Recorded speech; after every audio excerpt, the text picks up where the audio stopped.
নমস্কাৰ পুৱাৰ শিৰোনামলৈ স্বাগতম কৰিমগঞ্জত অচিনাক্ত দুৰ্বৃত্তই ফালিলে বিজেপিৰ বেনাৰ পোষ্টাৰ বিজেপিৰ কাৰ্যনিৰ্বাহক সভাৰ পূৰ্বে এই ঘটনা সংঘটিত হ'ল কিন্তু তাৰোপৰি আমি অন্য দৃশ্য দেখুৱাই গৈছো যে য'ত নিৰাপত্তাৰক্ষী তিনিতৰপীয়া গতিকে তিনিতৰপীয়া নিৰাপত্তাৰক্ষীৰ মাজত এই ঘটনা সংঘটিত হ'ল দুষ্কৃতিকাৰী এনে কাৰ্যত ক্ষুব্ধ হৈ পৰিছে বিজেপি সমৰ্থকসকল কাৰণ বিজেপিৰ সমৰ্থকসকলে এই কাৰ্য সমালোচনা কৰিছে আৰু যেহেতু কালিৰ দিনটোত খুব সুন্দৰকৈ সজাই তোলা হৈছিল বেনাৰ পোষ্টাৰ লগোৱা হৈছিল গতিকে তাৰ মাজতে তাৰোপৰি নিৰাপত্তা ব্যৱস্থাও যথেষ্ট কটকটীয়া তিনিতৰপীয়া নিৰাপত্তা ব্যৱস্থাৰ কথা ইতিমধ্যে আমি কৈছোঁ গতিকে তাৰ মাজত কোন দুষ্কৃতিকাৰীয়ে এই কাণ্ড সংঘটিত কৰিলে সেয়া এতিয়ালৈকে জানিব পৰা হোৱা নাই কিন্তু যি কি নহওক এনেধৰণে কিছু যি বিক্ষিপ্ত ঘটনা তাৰ বাহিৰে কিন্তু অতি সুন্দৰভাৱেৰে শান্তিমূলকভাৱেৰে আজি কাৰ্যনিৰ্বাহক অনুষ্ঠিত হোৱাৰ পথত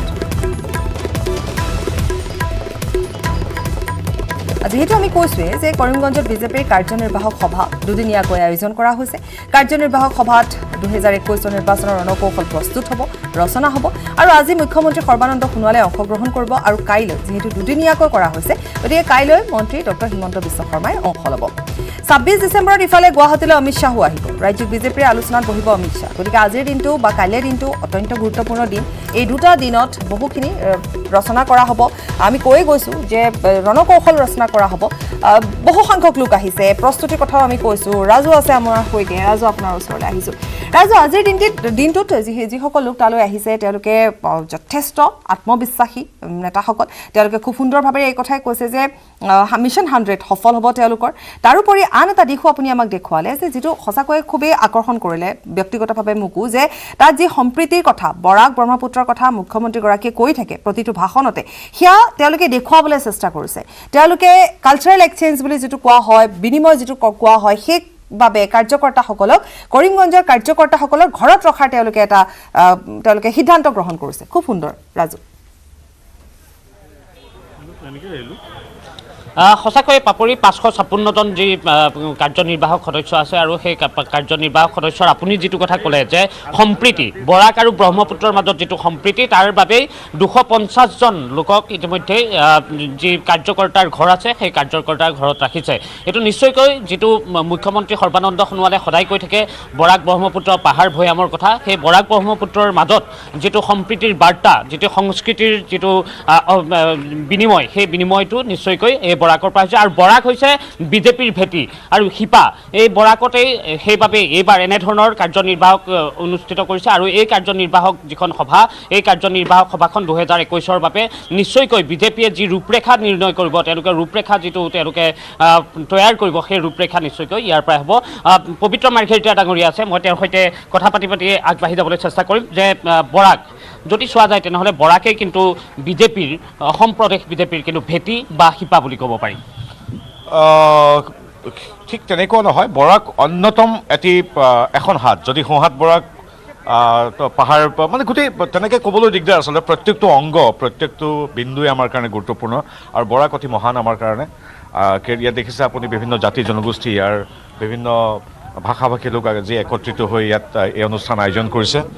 আৰু বৰাকত হৈছে আমাৰ স্থিতি অতি সবল তেতিয়াৰ পৰাই ব্ৰহ্মপুত্ৰৰ উপত্যকাৰ দৰে পাহাৰৰ দৰে আৰু মানুহখিনি খুব উৎফুল্লিত হৈ আছে হাজাৰ মিছা প্ৰচাৰ চলোৱাৰ পিছতো তিৱা নিৰ্বাচনত 36খনৰ ভিতৰত 34খন আসন 1ৰ পৰা 9খন আসনলৈ উত্তীৰ্ণ হ'লেও আমি BTADত ভোটৰ শতাংশ 3 গুণ বাঢ়িল গতিকে এই সামগ্ৰিকভাৱে কথাবিলাক আৰু যিমানেই নতুন দলবিলাকে যিমানেই যি নকওক কিয় তেওঁলোক মাত্ৰ 2-3খন জিলাতে সীমাবদ্ধভাৱে কি ৰাজনীতি কৰিছে এইটো ৰহস্যৰ আৱৰ্তত গতিকে সামগ্ৰিকভাৱে অতি ইতিবাচক আৰু আমাৰ যিখিনি প্ৰত্যেক মাহে আমি যিখিনি খবৰ লওঁ আমি গম পাইছোঁ যে বিজেপি প্লাছ 100+টো নিশ্চিত হ'বই নে নিশ্চিত কাৰণ চাওক যোৱাবাৰে আমি এতিয়া যদিহে আমি সেইটো 50ৰ পৰা 100 বুলি ক'লোহেঁতেন তেতিয়া অলপ অসুবিধা হ'লহেঁতেন কিন্তু আমাৰ ইতিমধ্যে 87খন আসন মিত্ৰজোঁটৰ হাতত আছে উই আৰ অলৰেডি 87 আৰু আমাৰ যি 13খন আসন আছে সেই 13খন আসন আপুনি চাব যোৱা বিগত নিৰ্বাচনত খুব কম 100,000ৰ ভোটত আমি এই 14-15খন আসনত হাৰিছোঁ গতিকে সেইখিনি আসন আমি যেতিয়া ৰিভাইভ কৰিম আমি যেতিয়া লৈ আহিম তেতিয়াহ'লে নিশ্চিতভাৱে 100 পাবগৈ এটা দুটা ইফাল সিফাল হ'ব but mission is BJP plus is equal to 100+। BJP plus 100+। তেওঁলোকে কৈ আছে বাৰম্বাৰ, সেইটো তেওঁলোকৰ শ্লোগানত আছে, আৰু তেওঁলোকে বিৰামহীন কাৰ্যসূচীৰে তেওঁলোকে কয় যে তেওঁলোকৰ বিজেপি প্লাছ 100+। আৰু ইয়াত আমি এই মুহূৰ্তত পৰিৱেশ দেখুৱাই আছোঁ যে ইয়াত যিসকল কাৰ্যনিৰ্বাহক সদস্য আছে সকলোকে আদৰিছে। আৰু এই মুহূৰ্তত যুৱ মৰ্চাৰ সভাপতি অনুপ বৰ্মনক যদি আমি পাওঁ, অনুপ বৰ্মনৰ সৈতেও আমি কথা পাতিবলৈ যত্ন কৰি, অনুপ বৰ্মন আছে, অনুপ বৰ্মনক সৈতে মই কথা পাতিম অকণমান, যদি মিমো যদি আমি অকণ অনুপৰ কাষলৈ যাব পাৰোঁ নিশ্চয়। অনুপ বৰ্মন আছে যুৱ মৰ্চাৰ সভাপতি, কি ক'ব এইবাৰ ইয়াত যিখন কাৰ্যনিৰ্বাহক হৈছে সেইখনে ৰূপৰেখা তৈয়াৰ কৰিব বিজেপিৰ 2021-ৰ? নহয়, ব্ৰহ্মপুত্ৰ ভেলী আৰু বৰাক ভেলীৰ যি সম্পৰ্ক, সেই সম্পৰ্কৰ ক্ষেত্ৰত বিগত চৰকাৰবোৰে কি ধৰণে কৰিছিল আমি নাজানো, কিন্তু বৰাক ভেলীৰ প্ৰতিজন কাৰ্যকৰ্তা আৰু প্ৰত্যেকজন ৰাইজৰ মাজলৈ ভাৰতীয় জনতা পাৰ্টীয়ে যাবলৈ চেষ্টা অব্যাহত ৰাখিছে। আমাৰ চৰকাৰেও বিভিন্ন ধৰণৰ জনকল্যাণমূলক আঁচনিবোৰ আপোনালোকে দেখিছে যে বিগত চৰকাৰে বৰাক ভেলীৰ ক্ষেত্ৰত যিখিনি কৰিছিলে আৰু ভাৰতীয় জনতা পাৰ্টীয়ে তাতকৈ বহুত বেছিখিনি কৰিছে। আৰু সেয়েহে এইবাৰ কৰিমগঞ্জত আমি প্ৰথমবাৰৰ বাবে এই কাৰ্যনিৰ্বাহক সভা অনুষ্ঠিত হোৱাৰ কাৰণে এই কৰিমগঞ্জবাসীসমূহ ৰাইজৰ লগতে ভাৰতীয় জনতা পাৰ্টীৰ সকলো কাৰ্যকৰ্তাক আমি অভিনন্দন জ্ঞাপন কৰিছোঁ। বিজয় মালাকাৰ আছে, বিধায়ক বিজয় মালাকাৰ। ইয়াত এটা ঘটনা ঘটিছে যে কৰিমগঞ্জত কিছু কিছু জেগাত বেনাৰ পোষ্টাৰ যিবোৰ আছিলে বিজেপিৰ ফালি পেলোৱা হৈছে, দুৰ্বৃত্তই ফালি পেলাইছে। মইতো দেখা নাই, আপুনি এতিয়া কৈ আছে, কাৰণ ময়ো আছিলোঁ তাত, ৰাতিপুৱা 2টা 2:30টাত গৈছোঁ। কোনটো টাইট হৈছে চাব লাগিব, যদি এনেকুৱা হয় তাহলে বেয়া হৈ যায়। এইটোৰ কাৰণ আমাৰ যেনেকৈ আমাৰ যুৱ মোৰ্চাৰ সভাপতি কোৱাৰ আগতে ফাৰ্ষ্ট টাইম কিন্তু সরকার বরাক ভেলীর কারণে মরম দেখাইছে যে সর্বানন্দ সোনোয়াল সরকার, কারণ আমার মাননীয় মুখ্যমন্ত্রী কৈ থাকে সদায় যে বরাক ব্রহ্মপুত্র পাহাড় বৈয়াম। সঁচাকৈ বৰাকৰ কাৰণে আমাৰ মাননীয় মুখ্যমন্ত্ৰী চিন্তা কৰিছে। আজিৰ পৰা 5 বছৰ আগত মই যুৱ মোৰ্চা ষ্টেটত ভাইচ প্ৰেচিডেণ্ট বহুত দিন দায়িত্বত আছিলোঁ। তেতিয়া কৰিমগঞ্জৰ পৰা আমালোকে আগত যেতিয়া গুৱাহাটী যাওঁতে 24-25 ঘণ্টা জাৰ্ণিত লাগে। আজিৰ দিনত কৰিমগঞ্জৰ পৰা আপুনি যদি শিলচাৰ যায় 7-8 ঘণ্টাৰ যাব পাৰে।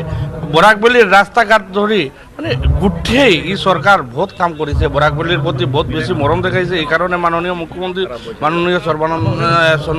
সোনোয়াল ডাঙ্গরিয়া আর মাননীয় অর্থমন্ত্রী আমার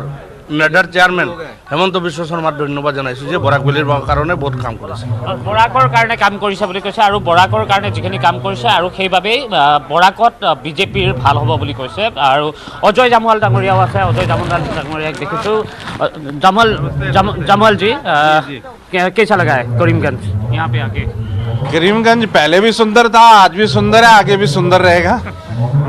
मिशन 100+ क्या होगा इस बार असम में बीजेपी का? मिशन 100+ बिल्कुल पूर्ण होगा। और उसके जो क्या कहते हैं सिम्टम्स हैं वो टिबा काउंसिल इलेक्शन से और BTDR से मिल चुका है, तो आप समझ सकते हो कि BTD सेमीफाइनल बोला था 2021 कंप्लीट, अब फाइनल एकदम दमादम 100+ होगा। 100+ হ'ব বুলি কৈছে অজয় জামৱাল ডাঙৰীয়াই কৈছে যে বিজেপি প্লাছ 100+। আৰু মন্ত্ৰী ডাঙৰীয়া আছে তেলি ডাঙৰীয়া, কি হ'ব পাৰে এইবাৰ? আজিকালি মাস্কখন পিন্ধি থাকিলে ধৰিব নোৱাৰি মানুহ। আচলতে আমাৰ উজনিৰ ফালে ক'ভিডটো অলপ বেছি হয়, আৰু মোৰ নিজৰো ক'ভিড হৈ গৈছিলে। সেইকাৰণে ক'ভিড হোৱা মানুহটো নিশ্চয় ভয় খাব, কাৰণ যিটো মেডিকেল থাকিবলগীয়া হৈ গ'ল। চাওক, কৰিমগঞ্জ বহুতবাৰ আহিছোঁ, আৰু যোৱা মই MP ইলেকশ্যনতো আহিছিলোঁ। আৰু তেতিয়া মই আমাৰ সুব্ৰতক মই কৈছিলোঁ যে সেই সময়ত আমাৰ সভাপতি আছিল, বৰ্তমান সভাপতি, যে 100% কৰিমগঞ্জ চিট জিকিম। তো বহুতে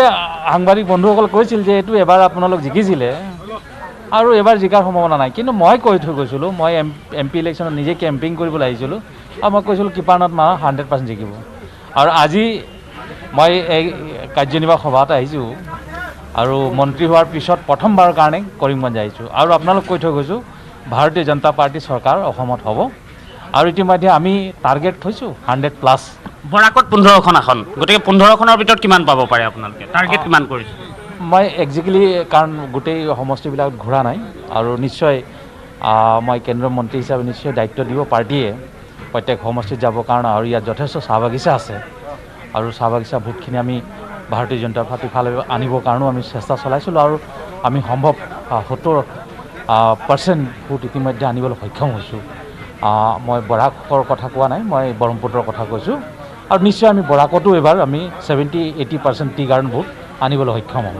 আৰু সেইকাৰণে কৈছোঁ যে 15খন ইয়াত আসন আছে আৰু আমি চেষ্টা চলাম যে 15খনৰ ভিতৰত 15খন কেনেকৈ ভাৰতীয় জনতা পাৰ্টি জিকিব পাৰে তাৰ কাৰণে নিশ্চয় আমি সেইকাৰণে এই কাৰ্যনিৰ্বাহক সভাখন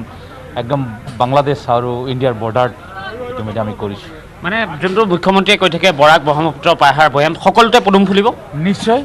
ইতিমধ্যে আপোনাৰ গম পাইছে যে তিৱা কাউন্সিলত যথেষ্ট ভাল ফলাফল আমি দেখুৱাব হৈছোঁ আমাৰ BTRত আমি গোটেই ছিটবিলাক আমি খেলা নাছিলোঁ আমি 26টা ছিট খেলিছিলোঁ আৰু তাতো আমি ভাল ফলাফল দেখুৱাবলৈ সক্ষম হৈছোঁ আৰু সেইকাৰণে আমাৰ মুখ্যমন্ত্ৰী ডাঙৰীয়াই কয় বৰাক ব্ৰহ্মপুত্ৰ পাহাৰ ভৈয়াম বুলি কয় আমি সকলোতে এবাৰ পদুম ফুল ফুলাম আৰু ভাৰতীয় জনতা পাৰ্টিৰ চৰকাৰ হ'ব ধন্যবাদ জনাইছোঁ এয়া আছিলে ৰামেশ্বৰ তেলী মন্ত্ৰী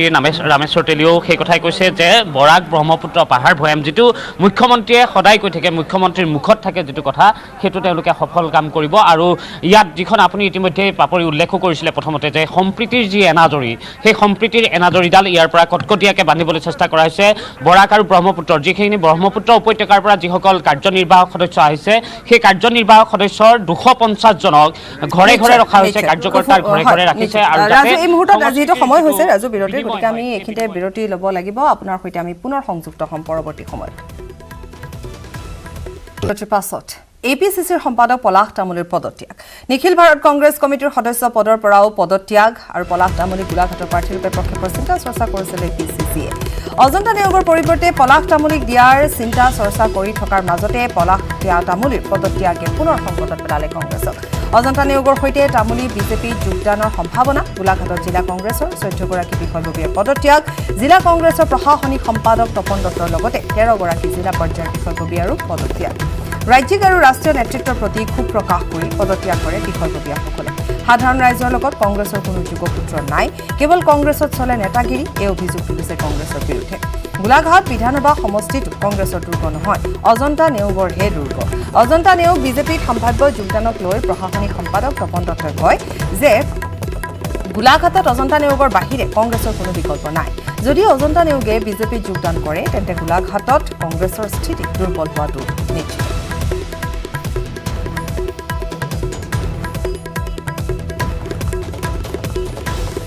কৰোনাৰ খবৰ 24 ঘণ্টাত ৰাজ্যত কৰোনাত আৰু 4জন লোকৰ মৃত্যু কৰোনাত মৃত্যু হোৱা লোক 4জন যোৰহাটৰ উপেন বৰা 74 বছৰ বয়স বিশ্বনাথৰ অঞ্জলি দাস গোৱালপাৰাৰ অশোক কুমাৰ দাস আৰু শোণিতপুৰৰ পুষ্প দেৱী দুধেৰীয়া ৰাজ্যত কৰোনাত মৃত্যুৰ সংখ্যা 1024 জনলৈ বৃদ্ধি মঙলবাৰৰ দিনটোত ৰাজ্যত কৰোনাত আক্ৰান্ত হয় 75গৰাকী লোক কামৰূপ মহানগৰ জিলাত কৰোনাত আক্ৰান্ত হৈছে 31 জন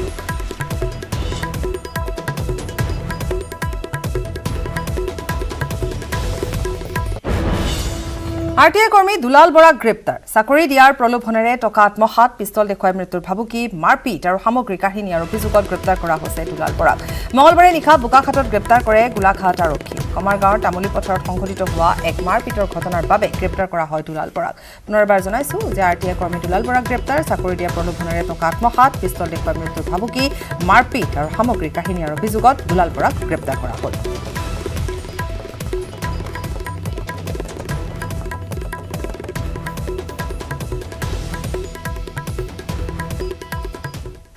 আজি দিনত এটা কাজিয়া হৈছিলে তেওঁ কাৰোবাৰ লগত মাৰপিট কৰিলে তেওঁৰ লগতো কৰা বুলি তেওঁ এলিগেশ্যন এটা দিছে FIR দিছে দুটা কেছ আমি ৰেজিষ্টাৰ কৰিছোঁ ক'ত হৈছিলে এইটো তামুলী পথাৰ কমাৰগাঁও থানাৰ আণ্ডাৰত আৰু তদন্ত প্ৰক্ৰিয়া আমি আৰম্ভ কৰিলোঁ কৰাত যিখিনি আমি এওঁৰ বিৰুদ্ধে যিটো FIR আছিলে এইটো কগনিজেবল অফেন্স হয় আৰু আমি দুটা কেছ ৰেজিষ্টাৰ কৰিছোঁ এতিয়া আমি এৰেষ্ট কৰিছোঁ যিখিনি আমি তদন্ত কৰি পালোঁ এতিয়া তেওঁ আগতে কিবা টকা লেনদেন কৰিছিলে বুলি কৈছে চাকৰি দিম বুলি আজি ভাবুকি দিলে মাৰিলে আৰু কিবা কিবি বস্তু কাঢ়ি নিলে আৰ্মছ দেখুওৱা বুলিও কৈছে গতিকে আমি আৰু ফাৰ্দাৰ কালি তেওঁক ৰিমাণ্ডত আনি পেলাই আমি তদন্ত আৰু আগবঢ়াম তেওঁৰ ওচৰত আৰ্মছ আছে LIS টো কৰিছে আমি এতিয়া তদন্ত কৰিম